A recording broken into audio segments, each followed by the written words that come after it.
Right, well, the terrorist caught alive in the Udhampur attack is from Faisalabad in Pakistan. The Inspector General of Police in Jammu has told NDTV this has been revealed during their preliminary investigation. In that confession on camera, the terrorist caught alive, Usman, claims he's been in India for the last 12 days.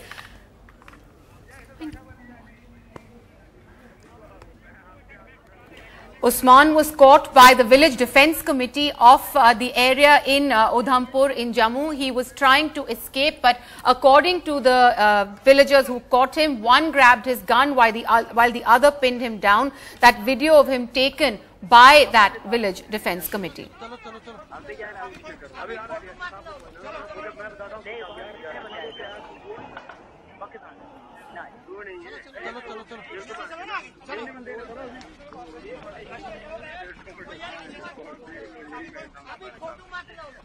दो ही बंदे थे आप train पे आए बस पे ना ना कौन सी ट्रेन बस जंगल जंगल से चलो चलो चलो इधर ही आ जाओ इधर कैसे पहुंचे आप इधर जंगल अभी आप कितने बंदे दिहाड़ी लगाओ दिहाड़ी क्या लगाए मारना ही मारना है क्या इधर बैठा हुआ लिया है जी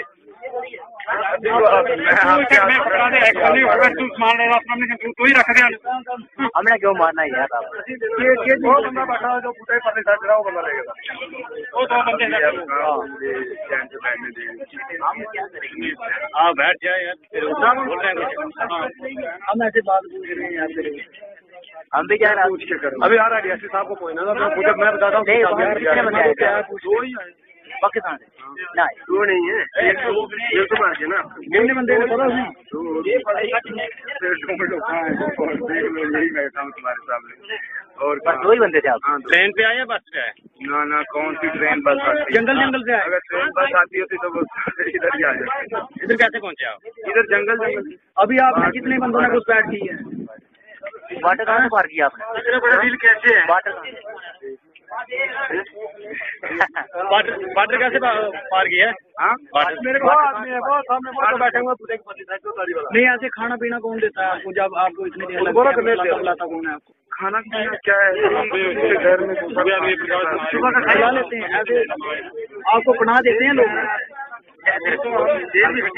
इधर देखो वो तो 3-4 दिखी लग रहा हूँ कितने दिन से कहाँ रुका गया तो नहीं कहीं पाकिस्तान से अभी आए थे बॉर्डर से ना 2 दिन हो गए फिर हम नीचे उधर सड़क पे जम्मू फिर उधर से गाड़ी एक पकड़ी नहीं तार काट के आए भाई आप तार काट के आए आपको पता होता उधर आर्मी नहीं थी तार के पास हाँ तार के पास कोई आर्मी नहीं थी उधर जैसे पोस्टें थी उनकी ना तार नहीं काटे हमारे पास क्या था जो तार काटे ऐसे ही आपको तार कुछ नहीं काटी आपने आर्मी कहाँ छोड़ती थी वो मारती नहीं आपका भैया आगे का प्लान क्या था क्या करना था आपने आगे का क्या प्लान था आपने कहाँ 15 अगस्त के ऊपर अभी पकड़ा गया हूँ आगे क्या करना देखो अभी नहीं हो गया आप नहीं पकड़ा होता तो क्या करना था आगे नहीं कहाँ श्रीनगर जाना था ना उधर क्या इधर हमें कोई पता नहीं क्या इलाका है कौन सा नहीं जी हमें अभी 1 घंटा लगेगा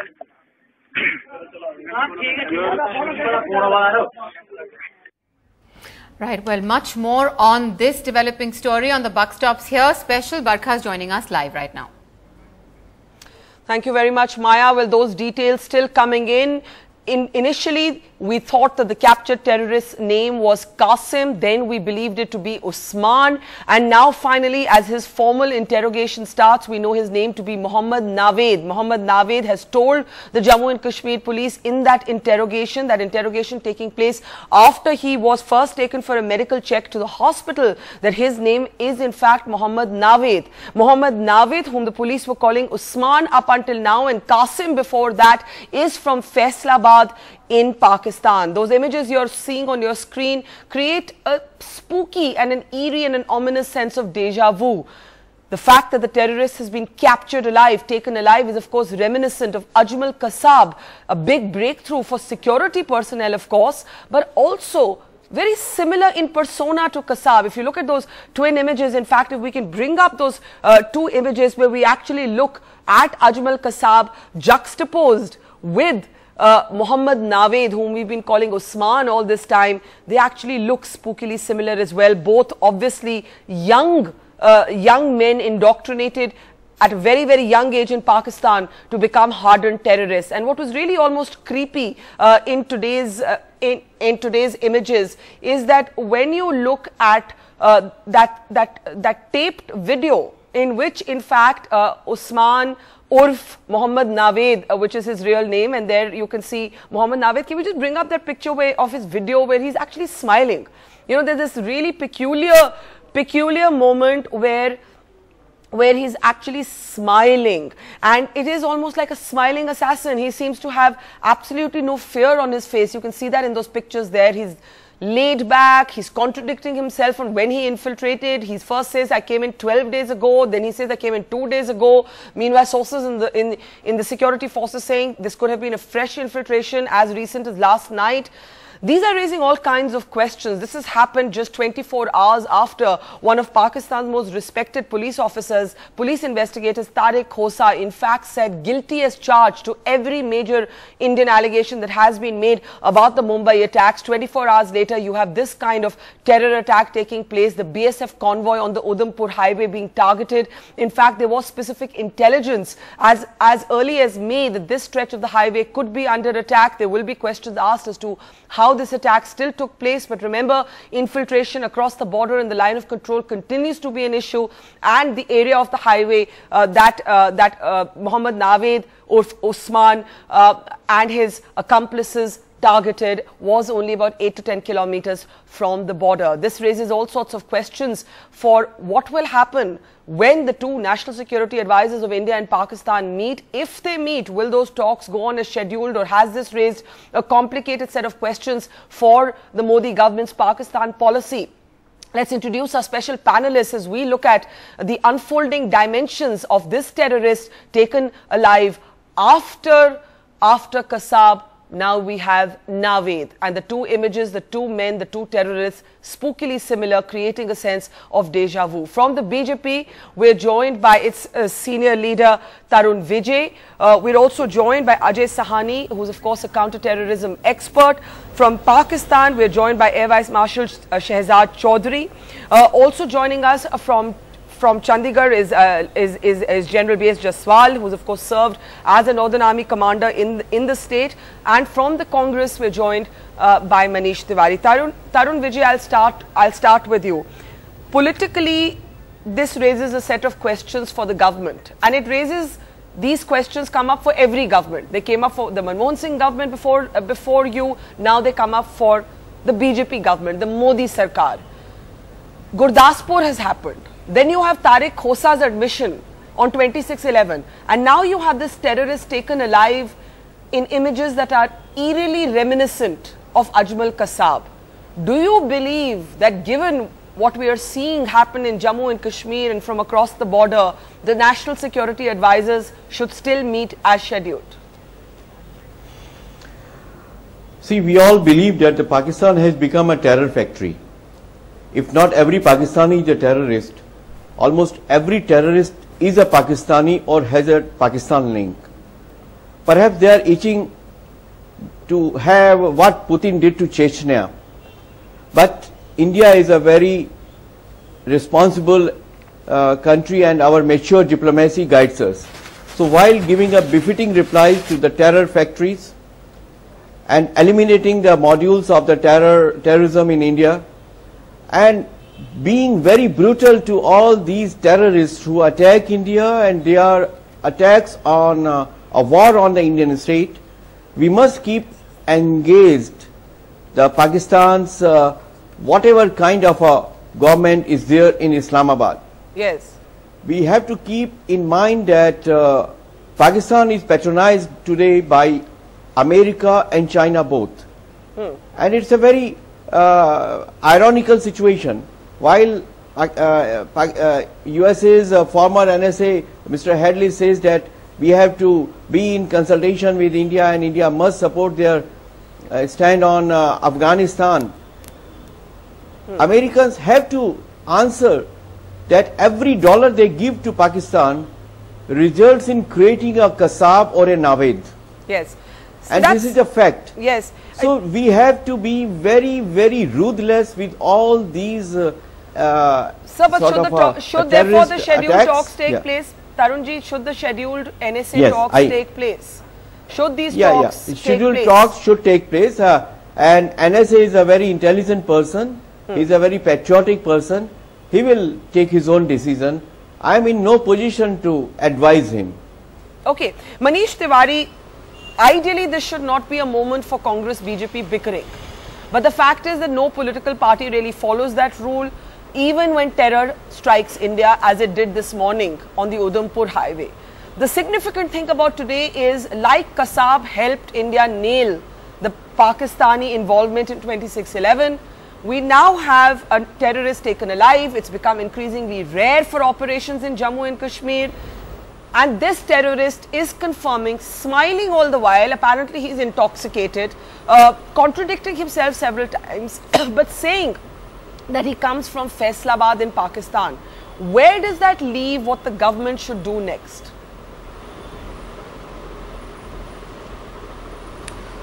Well, Barkha, you are absolutely correct. There should be no quibbling with regard to terror.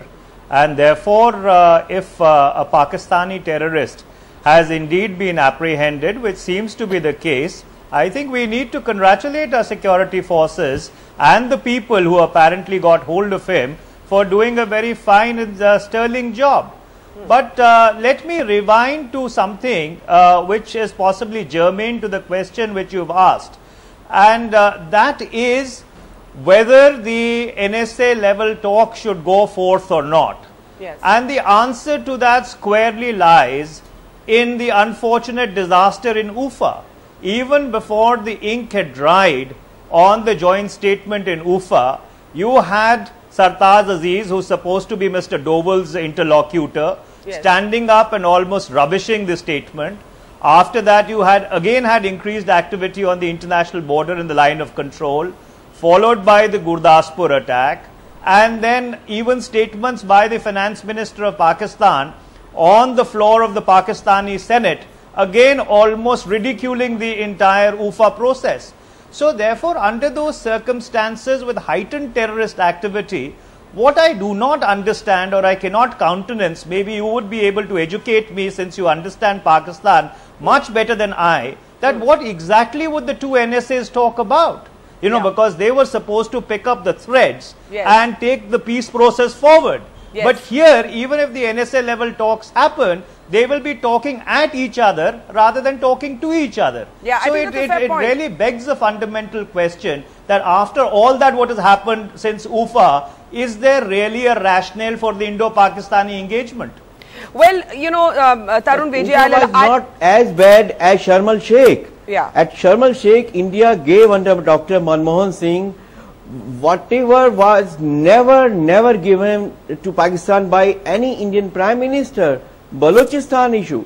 And Sharm el-Sheikh was that, but at Ufa, you must remember that Prime Minister Nawaz Sharif and Prime Minister Modi both issued a joint statement which did not mention Kashmir.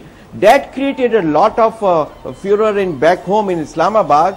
So they were forced to have Kashmir mentioned by Sartaj. So that's another matter, but I agree that both NSAs must talk to each other when there is a conducive atmosphere. They have to decide whether this kind of a situation on border will make them talk in a more fruitful way. Okay. Now, Tarun Vijay, you There is a doubt. There is a doubt. You are conceding that there is a doubt, Tarun Vijay, whether this is the environment in which the two NSAs should meet. Are you conceding that, Tarunji? Yes, I have a doubt because this kind of a situation has created a lot of doubts on the intentions of Pakistani leadership and Pakistani state power. Are they honest? Are they sincere? Do they really want a friendship with India? If they really want a friendship in India, why are they unable to control these kind of elements which are flowering under their patronage? All the camps in Muzaffarabad, all the camps in Pakistan occupied Kashmir are under the watch and monitored by the Pakistan agencies. Okay. So what Islamabad is doing? Let me bring in a voice from Pakistan, and then we'll get General Jaswal and Ajay Sahani. Air Marshal Shehzad Chaudhry, 3 things have happened in the last, less than 10 days alone.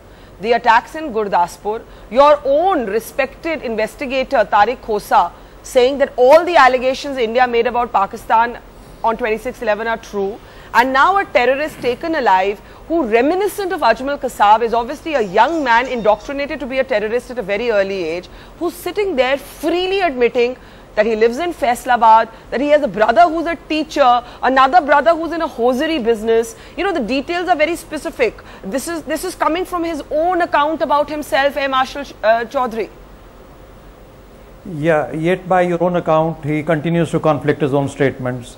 He continues to change his statements. He says he came back 10 days back, then he says he's been lost in the jungle and was found out 2 days back. I think you're pretty quick in terms of determining or labeling him as a terrorist. I think it takes a while for anyone to be able to reach that conclusion. There's the same thing happened in Gurdaspur.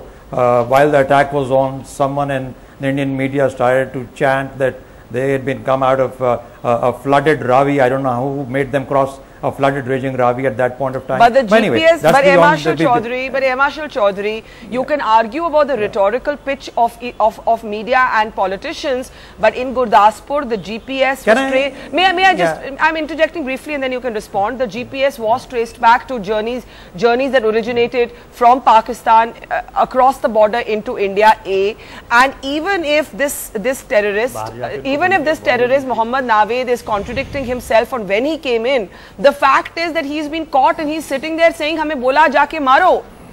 He is saying this. Are you saying that we have made this up? He's on tape.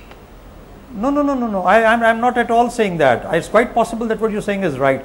But I don't even want to, at this moment, right at this point of time, even accept what you're saying is right. Why? Because nobody has begun to believe anything happening on the Indian media. Let me get back to the GPS thing first. The GPS, as you are aware or you may not be aware, can be fed the point of origin and various destinations, and that is how. So you're saying Indians are you saying we are staging attacks against ourselves? Are you saying that the 2 soldiers who died, sir, please, sir, with due respect, sir, 2 soldiers, sir, I'm not the other channel. But I am not the. You don't want me to speak? Of course, I want you to speak. No, you don't want me to speak. But sir, 2 soldiers died. So let me continue. Sir, 2 soldiers died today. Let me continue from here on. Sir, 2 soldiers were killed today.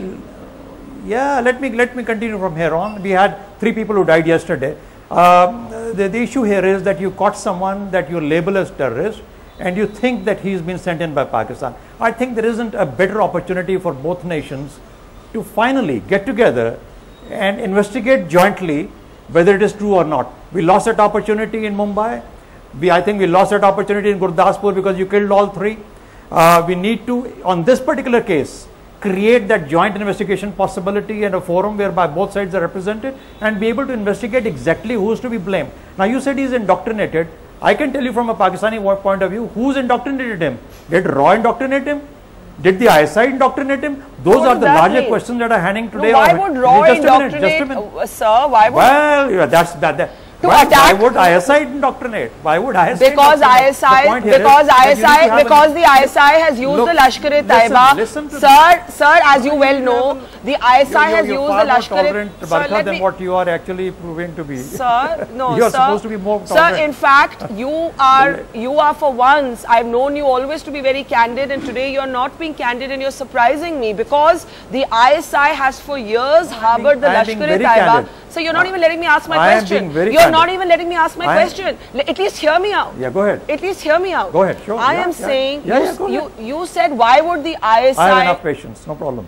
You said, why would the ISI indoctrinate somebody? My submission to you is, the LET, the Lashkar-e-Taiba, which Tariq Khosa, who's a Pakistani and not an Indian journalist, wrote about yesterday, has been treated as a strategic asset by the ISI. I am quoting Tariq Khosa. If you don't believe me and you don't believe the Indian government and you don't believe the Indian media, do you believe Tariq Khosa, Air Marshal Shehzad Chaudhry? The Lashkar. Let me make it easy for you, although I have not read Tariq Khosa or heard him speak. Let me make it easy for you. Even if it was true a while back, it isn't true any longer. Now, are you, Barkha Dutt, willing to accept that from by saying that. You've got to accept, unless and until we accept each other and we develop some sort of a confidence in each other, we just can't move together. I think if you do not want, and the trust deficit is far too much on both sides, you don't want Pakistan and India to work together because bilateralism is no more a factor in our relationship. Let's go to a third party. That's never You have going to Unmogep in Delhi. We have Unmogep in Pakistan. Let's take this matter to the Unmogep. Let's take it to the United States. Let's take it to NATO. Let's take it to China. Let's take it to the world. Let them investigate. For once, let's try and pin it to the source from where this thing is happening. I'm smiling because that's never going to happen. But you know, it's not going to happen because that is what suits you. Unfortunately. Sir, who's the you? I am speaking as somebody who's seeing things, who's reported from Pakistan for 2 decades. Now, Ajay Sahani, let me bring you in and we'll take it back to the politicians after that. The fact is you have Air Marshal Shehzad Chaudhry saying, we don't believe you. Why should we believe you? Why should we believe that this man is a terrorist trained in Pakistan who originates from Faisalabad? Because there are contradictions in his account. And even the GPS that was cited in Gurdaspur can be fiddled. You know, this is exactly what used to happen when India used to produce dossiers on 26/11. Salman Bashir had then called it a piece of literature. Now one of their own investigators says it's all true. What is the purpose of and the backdrop against which the NSA talks are going to happen when even Air Marshal Shehzad Chaudhry and I, who are good friends otherwise, are getting into this kind of argument? Ajay? You see, first of all, this whole discussion over evidence is meaningless. First of all, we do not have any kind of an independent international adjudicatory mechanism which can decide on this. What you are basically doing is taking evidence to the offender and saying, please judge yourself and punish yourself. You should be aware that this is not the first time something like this has happened. Everyone is saying, oh, we have finally caught a Pakistani after Kasab. Certainly not. We have hundreds of Pakistanis who have been caught across the line of control over the last 2.5 decades. So many of them are in our jails. We have so much cumulative evidence of weapons seized which could easily be traced back to Pakistan. Explosives seized which could be traced back to Pakistan. The cumulative evidence is meaningless because you are asking the offender to judge and punish himself. So what are our options? What else can you do, Ajay? Number 2. What else can you do? I mean, you have to confront the offender with the evidence, right? Who else do you confront? Not at all. Not at all. This is a completely directionless discourse. I am astonished at the BJP's position. I am astonished at Mr. Tarun Vijay, who says we must remain engaged. Why must we remain engaged? I don't understand. Either give me a set of reasons why we must remain engaged. Simultaneously, he is telling us, oh, America is to blame because they are continuing to remain engaged with Pakistan. I mean, if it's wrong for America to remain engaged with Pakistan, why is it right for India to remain engaged with Pakistan? Okay, let me What is the purpose of these talks? What have talks over the last decade and a half served? But do we have an option to not talk to our neighbors, Ajay? Ajay, do we have an option? I would like to Ajay, do we have an option? Oh, yes. Do we have an option? Does India have an option? You don't choose your neighbors. You may retain, you will retain minimal diplomatic contacts. You do not have to have high-level talks with them. And there is a range of other strategies, non-military strategies, that need to be undertaken. Okay. Can be extremely effective against Pakistan. I want Tarun to come in briefly and then I'll go to you, General Jaswal. Tarun Vijay, Ajay Sahani says, he's astonished at your saying we need to keep engaging. And if you're going to judge the United States, then judge first our own country for continuing to do the same. He says it's a pointless engagement. I fully appreciate his position, Barkha, but I must begin with saying that you must thank your good friend Chaudhry from Pakistan that he didn't blame, that Barkha has been indoctrinated by Raw to blame Pakistan. What did they say after 26/11? They said that that's a conspiracy by Jewish and the Hindu people and to blame Pakistan. What were the first pictures that Pakistani newspapers published after 26/11? They were the pictures of Advani and Shiv Sena, Bal Thackeray and all those people that they conspired to create this kind of a situation against Pakistan. So if you see the intelligence level of these guys at this, then God help them. I said while saying about what is our intelligence level? American dollars, not the engagement. It's the American dollars. There are two options before India. Either we did do what Putin did to Chechnya. And that's, I think, not foreseeable, not possible in a foreseeable future. So but we can do what we have been doing at the border. Tarun Vijay, we are two nuclear powers. We must talk responsibly about possible conflict. So there can be only two-pronged. The two-pronged approach can be that be brutal to them on the border and all these terror modules, be very ruthless to these guys while engaging Islamabad, so that there has some semblance in the both the leaderships. Okay. It is worthless to say that what do you get out of these engagements.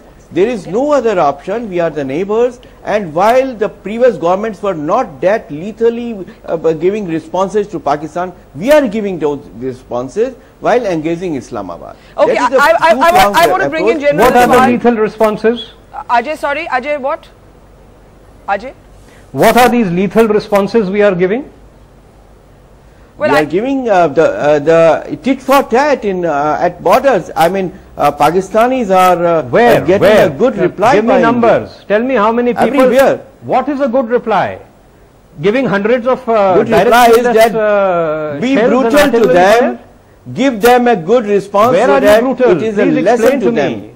What is a good response? Brutal Give means me don't numbers. Give me don't particular yield to targets. them. Give me particular targets that have been neutralized. Show me what in Kashmir, strategic in assets in Pakistan have been destroyed. Okay, hang on. Let me get. What are you doing? There are many. You are damaging Pakistan by attacking them in Udhampur? No, but I think the larger question is, does any government have an option but to talk? Ajay Sahani believes that option exists. Yes, there is. I'll come back to you on that. I will come back to you on that. General Jaswal, you've served in this area. I want you to describe a little bit. Yeah, General Jaswal, this stretch of the highway. I mean, is it typical for the highway to come under attack? I remember those years in Jammu and Kashmir, before every convoy there was a road opening party. The sniffer dogs and the metal detectors would go out to look for IEDs. Are we back to those days in Jammu and Kashmir? What is going on in your assessment? No, first of all, Barkha, I salute our martyrs and wish the injured a speedy recovery, and I also salute the civilians and the VDC who done an excellent job. Coming to your point specifically, I will answer that, but I'll also request you, I want to come to certain other issues. Yes. The highway is still being protected, ROPs are still there. If we go back somewhere in 99 or something, the famous attack where 22 CRPF men died at the Tomato Moor next to Cheneni. It is right next to Udhampur. These kind of attacks can happen anywhere. A terrorist can strike anywhere. I would like to remind all the proponents who are there, who are the protagonists rather, who say that the AFSPA should be removed. This is what happens. This is what happens. There is no safe area. The number of terrorists who are operating in J&K are still quite a few, and they can strike anywhere. Coming to other points. Yes. First of all, I've been always propagating that there can be no inertia in diplomatic talks. We have to go in for talks, but the level needs to be defined. NSA talks, I don't think is right. If in case Sartaj Aziz goes back and makes a mention, we are specific that there will be no talks without Kashmir. We should also say, sorry, there are no talks till the time Pakistan does not make a commitment that their territory will not be used for any terrorist activity. But General Jaswal, I think General Pakistan Jaswal, General Pervez Musharraf made that commitment. Sir, 1 minute. In 2004, Pervez Musharraf made that commitment in a joint statement with, with India. So that commitment has been there from Pakistan on paper. Thank God you brought in this point. That's what I'm saying. What commitment they make is very short-lived. The problem with Pakistan is, I think they'll do extremely well if in case the denial mode, every time something happens, there is a denial mode. That every time snowballs our trust deficit towards them. So what should we do? Now talking about Dina Nagar attack, my God, if in case they are saying that the GPS, what do we do? Sorry, there should be no talks between the NSA and Sartaj Aziz, because the same person who was there in Ufa goes back to Pakistan and changes the whole whole scenario of Yes. the talks, I don't think we should talk to him. Let other levels talk. Let the DGs of BSF or the DGMO talk. If in case we find, or track 2s talk, and if we find that yes, situation is right, then the NSA should talk. Let me bring what in. is going to get out Let of me them? bring in Air Marshal Shehzad Chaudhry from Assurance Pakistan. that they will not put it. Air Marshal Chaudhry, you're hearing the our General Jaswal making the point. क्या फायदा सरताज अजीज और अजीत डोवल का मिलने का? It's going to be much worse than the friction in this television program today. Lives are at stake. There is obviously a weakened civilian government in Pakistan. There is the Pakistani military establishment that continues. I will say again, sir, you at least acknowledge that it used to happen in the past. You say it didn't happen now. But India has been saying for years that the LET has been used as a strategic weapon against India. This has nothing to do with Indians and Pakistanis not connecting at a human level, Air Marshal Chaudhry. 2 days ago, I also did the story of how Geeta was brought up and looked after and loved by Bilkis Eidi in Karachi. So this is not about people, sir. This is about the deep state of Pakistan. Well, it's also about the deep state of India, because Ajit Doval has been on record of having said that he would like to. No, just should I stop talking? No, you can speak, but I may not agree. But go ahead. But you don't need to agree. You will never agree. But let me speak. So the point is that Balochistan and the Maris and the Buktis have been in the pocket of the Indian Raw for a long time. A Pakistani political party and its supremos have recently deposed in London that India has been actually giving them all the money and to create and stir trouble in Pakistan. No, that MQM story. No, I'm sorry, that MQM story when the BBC. Beyond that. Air Marshal, I must correct you. That BBC story that you're quoting, that the MQM received funds from India, when the BBC was asked to produce tapes, they were not able to produce any such testimony on record. They were quoting a Pakistani intelligence official on that story. So I'm afraid what you have just said, there is absolutely no substantive evidence for. My question to you is, sir, talk about the Lashkar-e-Taiba. Does India have a Lashkar-e-Taiba? Do we send trained men across the border into your cities to kill your people? Yeah. Let me just suggest to you, you have enough of your internal problems. What does the RSS do is your problem. How does the RSS not coming into react Pakistan? to the Modi government policies? That the Modi government policies got, I mean, you hang Yaqub Memon. I don't know what does that mean to the Indian Muslims there. So that's your problem. That's not my problem. My problem Chaudhry has lost the balance of his mind. Why should such a person Pakistan be has turned the here corner. to speak for Pakistan? Pakistan is doing well. Pakistan is moving ahead. Pakistan is Air Marshal Chaudhry,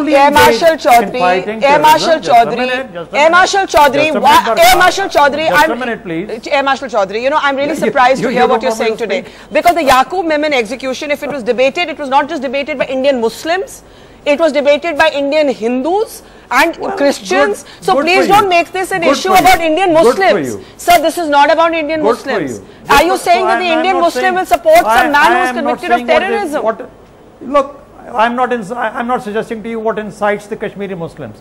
I'm not suggesting to you what incites these young people who actually pick up arms against India. You have 33 insurgencies going on in India. You have at least over 200 some districts engaged. Barkha, can I ask a question? Air Marshal Chaudhry, Tarun Vijay, the question for you. Barkha, can I come in? Yes, but 1 minute, Tarun Vijay, the question for you, sir. Can I come in, Barkha? All of you wanting to come in. Air Marshal. Tarun Vijay, go ahead. Mr. Chaudhry, would you like to answer that why on this planet largest number of Muslims are being killed in Pakistan by Muslims? Who are those Muslims who are killing Muslims and blasting the mosques and killing those who are offering namaz and all those things? Who are those Muslims? These are. Why can't you take care of those Pakistan and stop all this terrorism? Let me answer. These are those Muslims have some who are balance. being paid by Indian I mean, you have lost all sense of intelligence. In terms of the you are saying things in terms of the TTP, Nadeem in terms of the Baloch rebels, in terms of the Baloch nationalist forces, to try and create stir in Pakistan, to ensure stir trouble in Pakistan, and ensure that the China-Pakistan economic corridor doesn't come to fruition. I think it's as simple as that. You don't realize how transparent are you and how irrelevant you've become, or whatever rants you have on your own television, they've become irrelevant to the world now. You don't know what you are speaking. Air Marshal Chaudhry, I'm going to let Ajay Sahani and General Jaswal come in. Ajay Sahani, You know, Air Marshal Chaudhry is among the peaceniks in Pakistan. You may not believe that listening to him today. Ajay Sahani. That's all right. I mean, I understand these perspectives completely because they fit into the Pakistani narrative. I do not wish to engage with the Pakistani narrative. My problem is with Indian policy. You know, everyone says, why is Pakistan doing this to us? It's a hostile country. It's an enemy country. We don't say, why does the enemy want to hurt me? They want to hurt us because that is their ideological perspective, that is their strategic interest. My problem is with Mr. Tarun Vijay and his party. If it is so important to engage with Pakistan constantly, why did Mr. Modi say that terror cannot go together? That we cannot hear a conversation over the sound of bombs and bullets? Figure out what is the difference between this government and the last. I see none. I see the same postures, and I see this constant plea that we have no option but to talk, or to go in the Chechnya way, or to nuke Pakistan, or this is a nonsensical opposition. There are a whole range, a very wide spectrum of policies that can be adopted to deal with Pakistan. They do not include military aggression, and they have an extremely effective spectrum of policies which are possible. We cannot discuss those on television in any great detail. But let us say it is a question of exploiting the vulnerabilities of Pakistan in terms of their social, their political, their economic, and their structural vulnerabilities. I want to bring in Manish and Tarun. And we do not have to fire a shot. We don't have to fire a shot. Manish and Tarun Vijay, General Jaswal, give me half a second. Ajay Sahani said there's no difference in the Pakistan policy that Manmohan Singh pursued and the one that is being pursued by Narendra Modi. Both are steeped in confusion, inconsistency, and in his opinion, a lack of focused strength. Manish, your comments. Well, first of all, Barkha, since I've missed a majority of the program because there was some audio issue, let me challenge the narrative on Balochistan. I heard Air Marshal Chaudhry talk about us attempting to disrupt the China-Pakistan corridor by patronizing alleged forces in Balochistan. And that is precisely the reason why Balochistan needed to come on the table when it was brought on the table in Sharm el-Sheikh, because Pakistan has much more to hide. In fact, Pakistan's dirty linen would have been washed in the antisepticity of daylight when all the atrocities which they have committed on the Balochis, including the killing of Bukti, etc., would have come into the international domain. Be it as it may, I was quite surprised to hear a Pakistani guest. I can imagine that there would be a sense of denial since one of their people has been caught red-handed trying to perpetrate terror.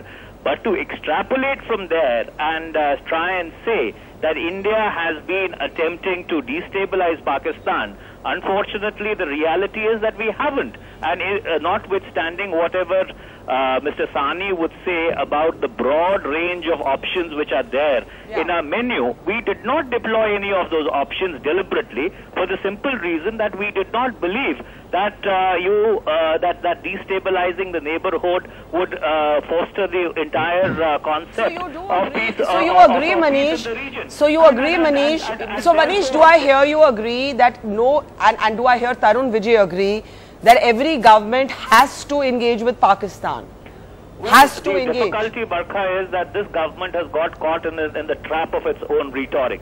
After articulating and waxing eloquent for 10 years that terror and talks cannot go hand in hand, after trying to torpedo every attempt which was made by the previous government to engage Pakistan in a calibrated manner without giving up the insistence that Pakistan needs to eschew terror, they, with their belligerence, have unfortunately, Let me bring in Tarun Vijay. Let me bring in Tarun Vijay. And let me just conclude by saying that if you rewind back to the 26th of May 2014 and then extrapolate from there till today, unfortunately this government neither has a policy nor even the exact same words could be used for your government as well, Manish, and I think that's the point that Ajay is making, that actually all governments struggle with their Pakistan policy. Last comments from all of you. Tarun Vijay, please respond to Ajay Sahani saying no difference between Congress and BJP Pakistan policy. Ajay has every right to say that, but I must clarify that the Pakistan is getting a very brutal reply by the Indian forces on border.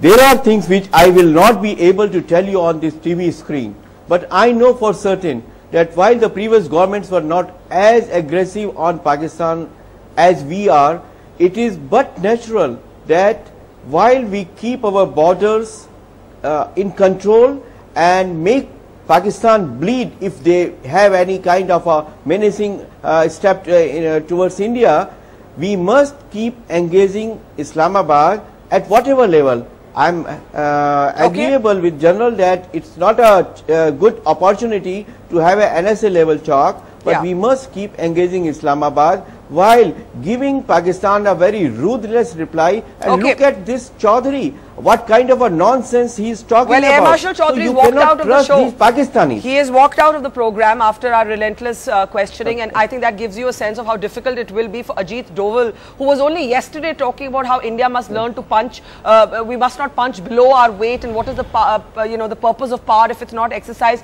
30 seconds to General Jaswal and Ajay Sahani. General Jaswal, last comment, sir. Even Tarun Vijay is saying engage Islamabad, but not at the level of the NSAs in this environment. General Jaswal. I maintain that there can be no inertia in diplomacy. The level as of now should be at a lower level because of the trust deficit still prevailing and getting pronounced time and again. And it is not too much of a coincidence, incidentally, that this guy is from Faisalabad and Hafiz Saeed is from Muridke, close by. And lately, Hafiz Saeed was in Chakargarh, Dinanagar happened. And now this chap again from Faisalabad, he has come in. I don't want to name the area because I can't foresee from where he would have come in. Yes.